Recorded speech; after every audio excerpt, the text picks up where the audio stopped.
Good morning, dear students. Welcome again in class 12th physics and the chapter electricity, current electricity. Okay, and today we will start a very important laws, that is Kirchhoff's law. Okay, in 1942, a German physician Kirchhoff extended Ohm's law to complicated circuit and gave two laws which enable us to determine current in any part of such circuit. ठीक है। Ohm's law जो है वो fail हो जाता है जब हम किसी एक कॉम्प्लिकेटेड सर्किट में हर एक ब्रांच में करंट अगर फाइंड करें। ठीक है, उसके लिए किरचॉफ्स लॉ सबसे बेस्ट है। ठीक है, चाहे सर्किट में कितने ही सेल लगे हों, उनका ईएमएफ आपको दिया हो, कितने ही रेजिस्टेंस है, कितना ही कॉम्प्लिकेटेड सर्किट अगर है, फिर भी आप केसीएल केवीएल लगाकर इजीली हर ब्रांच में करंट की वैल्यू क्या कर सकते हैं, फाइंड कर सकते हैं। Okay, before understanding this law we first define a few terms. इसमें कुछ टर्म्स आपको याद रखना है। क्या क्या टर्म्स है देखिए। Electric network, the term electric network is used for a complicated system of electrical conductors. ठीक है, इलेक्ट्रिकल नेटवर्क जो है वो क्या है, ये एक टर्म यूज़ की जाती है जो कॉम्प्लिकेटेड सिस्टम होता है। ठीक है, जिसमें इलेक्ट्रिकल कंडक्टर्स वगैरह उनका एक कॉम्प्लिकेटेड सिस्टम होता है जिसको हम इलेक्ट्रिकल नेटवर्क बोलते हैं। Junction, any point in an electric circuit where two or more conductors are joined together in a junction. ठीक है, जंक्शन क्या होता है, जंक्शन में ऐसा पॉइंट है जहाँ पर दो या दो से ज़्यादा सर्किट एलिमेंट या कंडक्टर आपस में जॉइन रहते हैं। ठीक है, लूप या मेश क्या होता है, any closed conducting path in an electric network is called a loop और मेश। ठीक है, एक क्लोज कंडक्टिंग पाथ है जो है उसको हम क्या बोलते हैं, लूप बोलते हैं। ठीक है, जैसे मान लीजिए मैंने आपको डायग्राम में बताया था इस तरीके से, यहाँ पर बैटरी लगी हुई है,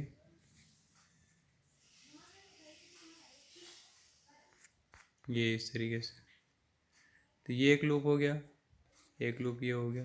ठीक है, ये एक जंक्शन हो गया, ये एक जंक्शन हो गया। ठीक है, ब्रांच कौन सी, ये वाली ब्रांच हो गई पूरी, एक ब्रांच ये हो गई, एक ब्रांच ये हो गई। ठीक है, ब्रांच क्या है, a branch is any part of network that lies between two junction. तो जंक्शन के बीच में क्या करती है, लाई करती है। ठीक है, जैसे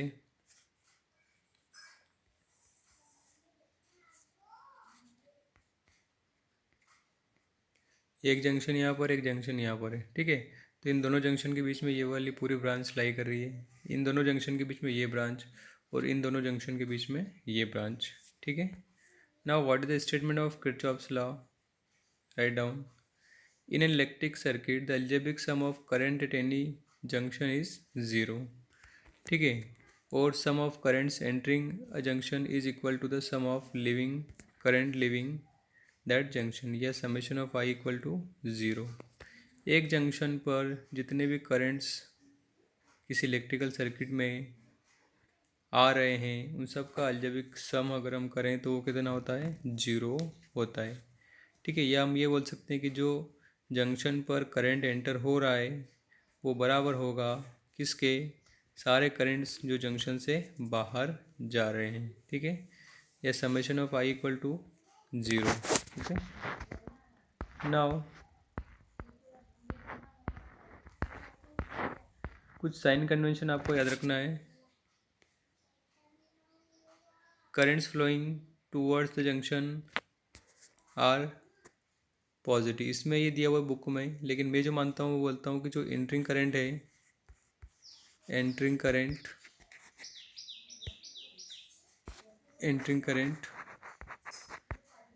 वो नेगेटिव, और जो करंट लीविंग है सर्किट में, जो करंट जो जंक्शन से लीव कर रहा है, लीविंग करंट, वो क्या मानते हैं हम, पॉजिटिव मानते हैं। ठीक है, इसमें इसने क्या लिया, ये कंडीशन ली है, जो जंक्शन की तरफ करंट आ रहा है वो लिया है पॉजिटिव, और जो जा रहा है वो क्या लिया है, नेगेटिव। ठीक है, तो ये यहाँ पर देखिए एक जंक्शन पॉइंट है, इसमें I1 आ रहा है, I2 भी आ रहा है, I3 और I4 बाहर निकल रहे हैं। ठीक है, तो summation of I equal to कितना होगा, जीरो होगा। तो देखिए I1 प्लस I2 जो करंट आ रहे हैं उनको पॉजिटिव ले लिया, जो करंट लीव कर रहे हैं उनको नेगेटिव ले लिया, इक्वल टू ज़ीरो। तो यहाँ से आपको क्या मिल जाएगा, I1 plus I2 equal to I3 plus I4, मतलब इनकमिंग करंट किसके बराबर है, आउट गोइंग करंट के बराबर। ठीक है, तो हम ये बोल सकते हैं कि जितने नंबर ऑफ चार्जेस किसी टाइम पीरियड में जंक्शन पर एंटर हुए थे, उतने ही चार्जेस किसी जंक्शन से बाहर भी चले गए उस टाइम ड्यूरेशन में। मतलब यहाँ पर चार्जेस का क्या हुआ है, कंजर्वेशन हुआ है। ठीक है, यहाँ पे क्या है, कंजर्वेशन ऑफ चार्जेस। ठीक है, ये बहुत इंपॉर्टेंट पॉइंट है, conservation of charges, conservation of charges. This law is based on conservation of charges. Okay, now first law is also called as KCL, इसको हम KCL भी बोलते हैं। ठीक है, justification, this law is based on the law of conservation of charges. When currents in a circuit are steady, charges cannot accumulate or originate at any point of circuit, so whatever charge flowing towards the junction in any time interval, an equal charge must flow away from that junction in the same time interval। ठीक है, वही बताया मैंने अभी आपको। Now KVL क्या है, Kirchhoff second law या loop rule. Around any close loop of a network the algebraic sum of changes in potential must be zero. Around any closed loop of a network the algebraic sum of changes in potential must be zero, or algebraic sum of EMF and loop of a circuit is equal to the sum of products of current and resistances। ठीक है, mathematically हम ये लिख सकते हैं summation of delta V equal to zero, या summation of EMF equal to ये, या सिंपली आप ऐसा भी याद रख सकते हैं summation of EMF plus summation of IR drop equal to zero.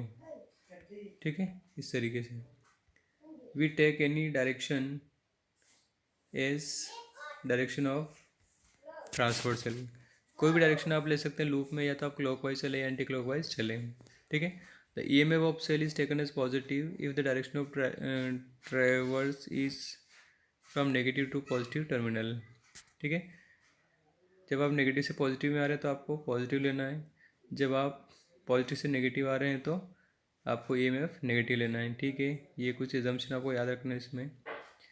The EMF of cell is taken as negative if the direction of travels is positive to negative, ये हो गया।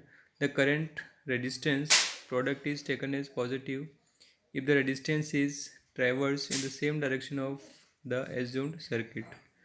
ठीक है, इसमें यहाँ पर देखिए ये पॉजिटिव से नेगेटिव का डायरेक्शन है, तो VR जो है वो आपको क्या लेना है, इसमें पॉजिटिव लेना है। और अगर IR drop is taken as negative if the resistance is traverse in the direction opposite to that of assume current. ठीक है, ये आपको नेगेटिव लेना है, प्लस से माइनस की तरफ अपन जा रहे हैं तो negative V equal to minus IR लेना है। और अगर आप माइनस से प्लस जा रहे हैं तो ये इसमें उल्टा लिया हुआ है, आप इस तरीके से लीजिए, ये प्लस IR लेना है। ठीक है, एक ये न्यूमेरिकल दिया हुआ है, इसमें आपको इक्वेशन लिखना है। ठीक है, ये एक न्यूमेरिकल है जिसमें एक EMF E1 E2 यहाँ पर है, तीन रेजिस्टेंस लगे हुए हैं R1 R2 और R3। ठीक है, I1 इस ब्रांच में फ्लो हो रहा है, I2 इस ब्रांच में, तो इस ब्रांच में करंट कितना हो जाएगा, I1 प्लस I2 दोनों ऐड हो जाएंगे करंट। ठीक है, यहाँ से क्या आ रहा है, I1 आ रहा है, यहाँ से I2 आ रहा है, तो ये I1 प्लस I2 हो गया। ठीक है, अब आप फर्स्ट लूप में इक्वेशन किस तरीके से लिखेंगे, फर्स्ट लूप में इक्वेशन लिखना है आपको, तो कैसे लिखेंगे, देखिए फर्स्ट लूप के लिए इक्वेशन में लिख रहा हूँ, यहाँ से मैंने चलना शुरू किया। ठीक है, मैं यहाँ पोलैरिटी बना दूँ प्लस माइनस, और इधर से प्लस माइनस, और यहाँ प्लस और ये माइनस। ठीक है, अब इस लूप में यहाँ से मैंने चलना शुरू किया, तो देखिए माइनस प्लस क्या होगा, प्लस E2, फिर इधर माइनस R2 I2, और इधर minus R3 into I1 plus I2 equal to zero. ये फर्स्ट इक्वेशन हो गई। ठीक है, सेकंड इक्वेशन, ऐसे चल रहा हूँ मैं, लूप की डायरेक्शन देख लो आप लोग। तो यहाँ से चलना शुरू किया तो ये हो जाएगा E2 प्लस का, फिर माइनस R2I2 की, फिर इधर आए तो यहाँ प्लस है और यहाँ माइनस है, ठीक है। तो ये हो जाएगा प्लस